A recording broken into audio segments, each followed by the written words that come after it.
ያህዌ ይርኤ እግዚአብሔር መጋቢ። ሰማይና ምድር ሥጋ ለባሽም ሁሉ የአምላካችን እጅ ሥራ ነው። በላይ በሰማይ የሚበሩትን በታች በምድር የሚሳቡትን የፈጠረ እሱ ነው።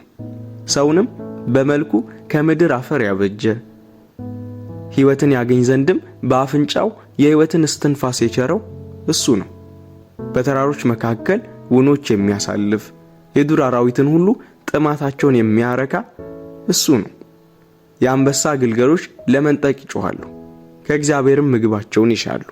ሰው ወደ ተግባሩ እስኪመሽም ድረስ ወደ ሥራው ይወጣል። ምግባቸውን በየጊዜው ይሰጣቸው ዘንድ ሁሉ እሱን ተስፋ ያደርጋሉ። አማርጠ ብትበላ ተድላ ግዛት ቢሆን ከፍ ባሉ ስፍራዎች መታደም ውሎ አዳር እንኳ እንደሆነ ልብ በእነዚያ ይመካ። በገበያ መዋዠቅ የሚቀመስ ባታገኝ የጸና ንብረት ባይኖርህ ጎተራ ቢመነምን ከሳትም ደጋግሞ ቢጎበኘው እንኳ ልብ በእነዚያ አይደንግጥ። አብርሃም በእግዚአብሔር ፊት ራሱን አዋርዶ ልጁን ለመስዋዕት ይዞት ሄዷል።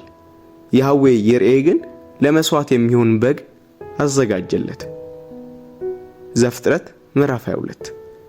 ምድርን በሞላ የሚመራ እርሱ ዓለምን በልጁ ሊጠቀልል ወስኗልና ለነፍስ እረፍት ለመኖርም እውነተኛ ትርጉም የሚገኘው በዚህ ዘላለማዊ ዕቅድ አካል በመሆን ነው።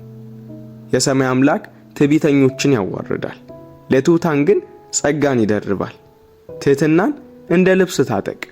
ልዑል አምላክ በምሕረቱ ወደ ፍቅሩ ልጅ መንግሥት ስላፈለሰ ወደ ቅዱሳንም ኅብረት ስለሳበ በዚህ ደስ ይበልህ።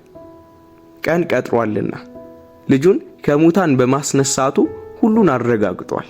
እስካሁን በኃጢአት ካለ በዓለሙ ላይ ሊፈርድ ነውና ወንጌልን በማመን ራስህን አዋርድ። በእግዚአብሔርም የአድኅኖት ዕቅድ አካል ሁን። አንተ ክርስቲያን በጸሎት ያ ቀን እንዲደርስ ተጣራ። በዚህች ዓለም ምጡ መሃል ለስሙ ተቀኝ። አቤቱ ሥራ እጅግ ብዙ ነው፣ ሁሉን በጥበብህ አደረግ። ምድርንም ከፍጥረትህ ተሞላች።